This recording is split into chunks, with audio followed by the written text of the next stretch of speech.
নমস্কার। আজকে একটা গুরুত্বপূর্ণ বিষয় নিয়ে আলোচনা করব জ্যোতিষে। সেটা হলো জাতকের জন্মকুষ্ঠী থেকে কিভাবে জাতকের আর্থিক ভাগ্য এবং ধনযোগ বিচার করা যায় সেই প্রসঙ্গটি। জেনারেলি প্রচলিত জ্যোতিষ ধারণা অনুযায়ী লগ্নের দ্বিতীয় ভাব থেকেই অর্থ বিচার করা হয় বা অর্থভাগ্য বিচার করা হয়, এটা প্রচলিত নিয়ম অনুযায়ী। কিন্তু শুধুমাত্র লগ্নের দ্বিতীয় ভাগ থেকে কিন্তু জাতকের আর্থিক ভাগ্য বা ধনভাগ্য বিচার কখনোই মিলবে না। অর্থাৎ লগ্নের দ্বিতীয় কোন গ্রহ বসে আছে বা কোন গ্রহ দৃষ্টি দিচ্ছে এবং দ্বিতীয় পতি কোথায় বসে আছে, শুধুমাত্র এইটুখানি দেখে কিন্তু জাতকের আর্থিক ভাগ্য সঠিক গণনা করা সম্ভব না। অনেকে আবার বলবে এর সাথে লগ্ন সাপেক্ষে একাদশ ভাবকেও দেখতে হবে, অর্থাৎ দ্বিতীয় ভাব এবং একাদশ ভাবকে যৌথভাবে বিচার করতে হবে। কিন্তু তাও সব ক্ষেত্রে কিন্তু জাতকের আর্থিক ভাগ্য সঠিকভাবে বিচার করা সম্ভব হবে না। আপনারা অনেক ক্ষেত্রেই দেখে থাকবেন জাতকের দ্বিতীয় ভাব বা একাদশ ভাবে কোনো গ্রহ বসে নেই বা কোনো গ্রহ দৃষ্টি দিচ্ছেন না, তা সত্ত্বেও জাতক প্রচন্ড পরিমাণ রিচ, প্রচন্ড পরিমাণ ধনবান। আবার অনেক ক্ষেত্রেই দেখবেন জাতকের দ্বিতীয় ভাবে উচ্চস্থ গ্রহ বা সক্ষেত্রস্থ গ্রহ বসে আছে, অর্থাৎ দ্বিতীয় পতি দ্বিতীয় বসে আছে বা যুগলের উচ্চস্থ গ্রহ দ্বিতীয় বসে আছে এবং একাদশ ভাবেও একাধিক গ্রহ বসে আছে, ইভেন একাদশ পতিও একাদশ ভাবে বসে আছে। তা সত্ত্বেও জাতকের আর্থিক ভাগ্য খুব একটা সচ্ছল নয় বা খুব একটা জাতক রিচ নয়, এরকমও দেখা গেছে। সুতরাং এবং আমি যেটা বলতে চাইছি, যারা দীর্ঘকালীন ধরে জ্যোতিষ চর্চা করছেন তারা হয়তো অনেকেই দেখেছেন যে জাতকের দ্বিতীয় বা একাদশ ভাবে একাধিক গ্রহ বসে থাকা সত্ত্বেও এবং সেই গ্রহগুলো সক্ষেত্রস্থ বা উচ্চস্থ হওয়া সত্ত্বেও জাতক সেইভাবে কিন্তু রিচ পার্সন নয়। আবার উল্টো ভাবে জাতকের দ্বিতীয় এবং একাদশ ভাবে কোনো গ্রহ বসে নেই বা কোনো গ্রহ দৃষ্টি দিচ্ছে না, তা সত্ত্বেও জাতক যথেষ্ট রিচ পার্সন বলা যায়। এবার প্রশ্ন হলো কেন এমনটা হয়, কেন এই যে ডাইভার্সিফিকেশনটা এটা হয়, সেই নিয়ে আজকে আমি আলোচনা করছি এবং জাতকের ধনভাগ্য এবং আর্থিক ভাগ্য কিভাবে যথাযথভাবে এবং সঠিকভাবে প্রেডিকশন করা যায় সেটা নিয়ে আমি এই ভিডিওতে আলোচনা করছি। সবার একটা জিনিস মাথায় আনবেন, যেটা হচ্ছে জাতকের লগ্ন পঞ্চম এবং নবম ভাব হচ্ছে লক্ষ্মী স্থান বলা হয়, অর্থাৎ ধনের স্থান। সুতরাং জাতকের ধনভাগ্য বিচার করতে গেলে লগ্ন পঞ্চম নবম এই যে ত্রিকোণ বা এই ট্রাইনটা যে রয়েছে সেটা হলো আসল বা প্রাইমারি হাউস।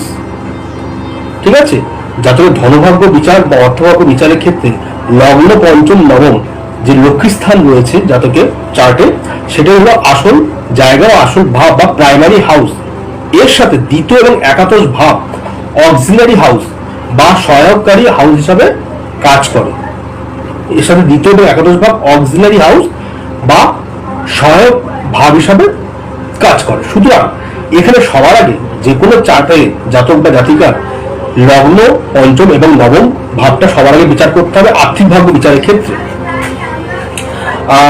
সেটা দেখতে হবে লগ্ন পঞ্চম নবম ভাবটা কতটা বলবান, অর্থাৎ লগ্ন পঞ্চম নবম ভাবে কোন কোন গ্রহরা বসে রয়েছে এবং কোন কোন গ্রহরা দৃষ্টি দিচ্ছে, সেটাই প্রাইমারি ভাবে এবং সঠিকভাবে ডিসাইড করবে জাতকের আর্থিক ভাগ্য বা ধনভাগ্য কিরকম হবে।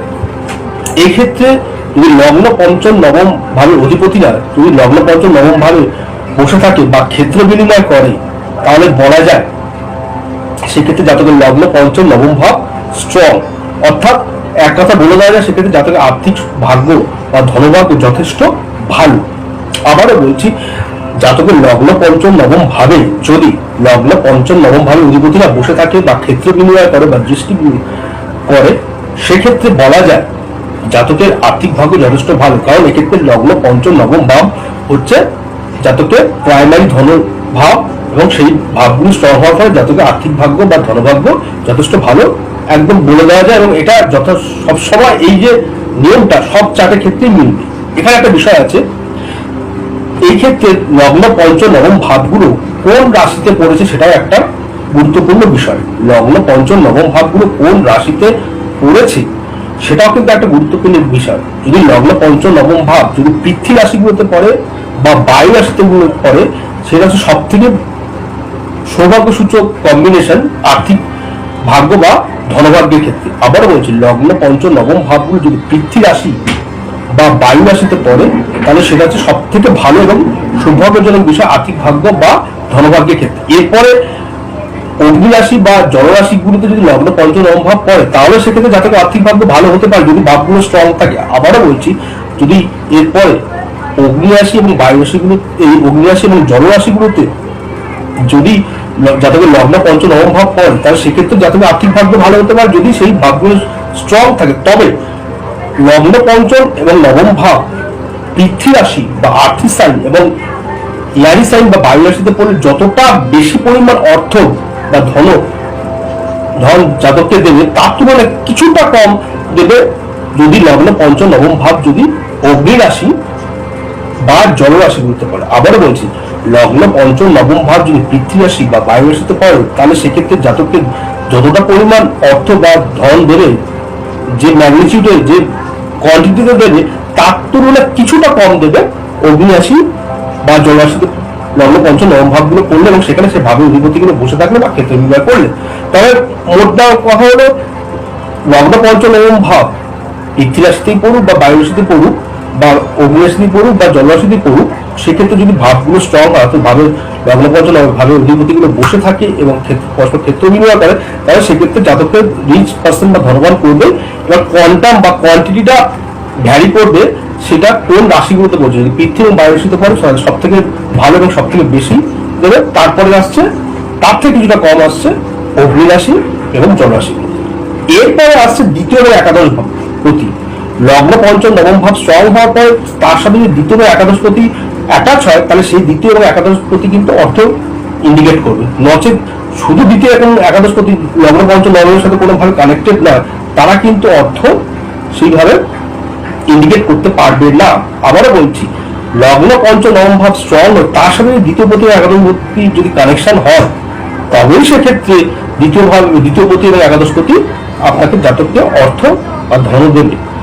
তা যদি না হয়, যদি লগ্ন পঞ্চম নবম ভাব যদি স্ট্রং না হয়, তাহলে যতই দ্বিতীয় ভাব এবং একাদশ ভাব স্ট্রং থাকুক, সেই ক্ষেত্রে কিন্তু জাতককে সেই পরিমাণ টাকা কিন্তু দিতে পারবে না। তো সুতরাং এখানে প্রাইমারি বিষয়টা হচ্ছে লগ্ন পঞ্চম নবম ভাবটা জাতকের স্ট্রং হতে হবে। কারণ লগ্ন পঞ্চম নবম ভাবটা হচ্ছে লক্ষ্মী স্থান। পড়াশোনা বা বই পড়াশোনা বলেই গিয়েছে, লগ্ন পঞ্চম নবম হচ্ছে লক্ষ্মী স্থান এবং লগ্ন চতুর্থ সপ্তম দশম হচ্ছে বিষ্ণু স্থান।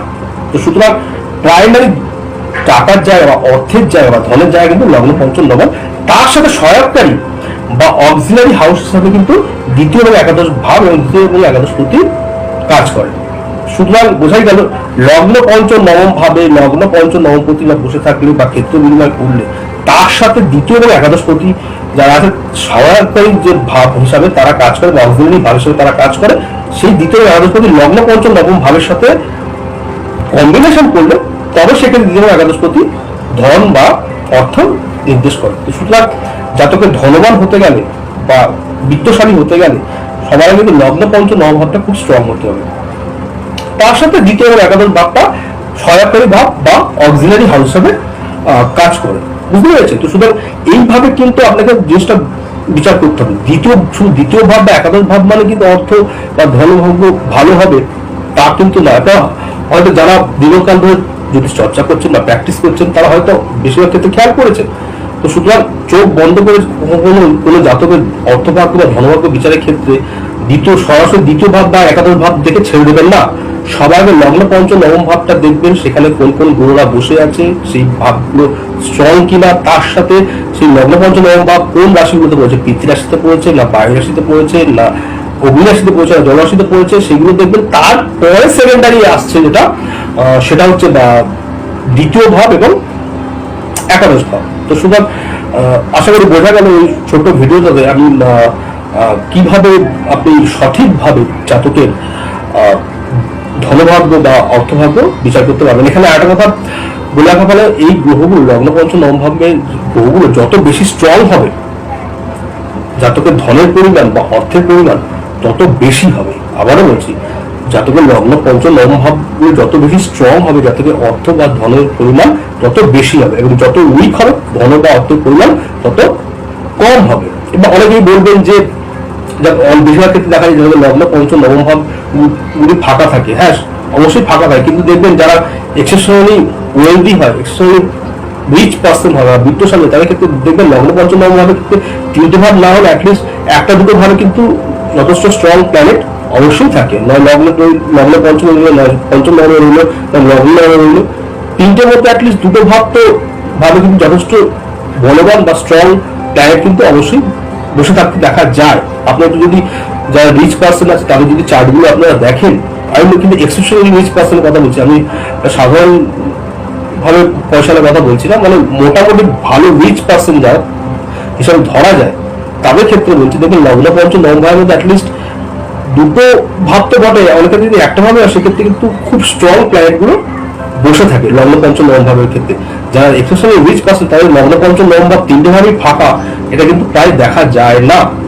কোনো ক্ষেত্রে যে কোনো ক্ষেত্রে জীবনে স্পেশাল হতে গেলে কিন্তু লগ্ন পঞ্চম নবম ভাব কিন্তু প্ল্যানেট বসে থাকতে হবেই, এটা গ্যারেন্টি। মানে আমি স্পেশাল পার্সন বা স্পেশাল এবিলিটি পার্সন বা স্পেশাল চার্ট যেগুলোকে বলা হয়, যেগুলো সবার থাকে না, যে সাধারণ মানুষের প্রিয় থাকে না, যারা স্পেশাল পার্সন হয় তাদের ক্ষেত্রে কিন্তু লগ্ন পঞ্চম নবম ভাবে কিন্তু যথেষ্ট শক্তিশালী প্ল্যানেটরা বসে থেকে সেই লগ্ন পঞ্চম নবম ভাবকে স্ট্রং করে।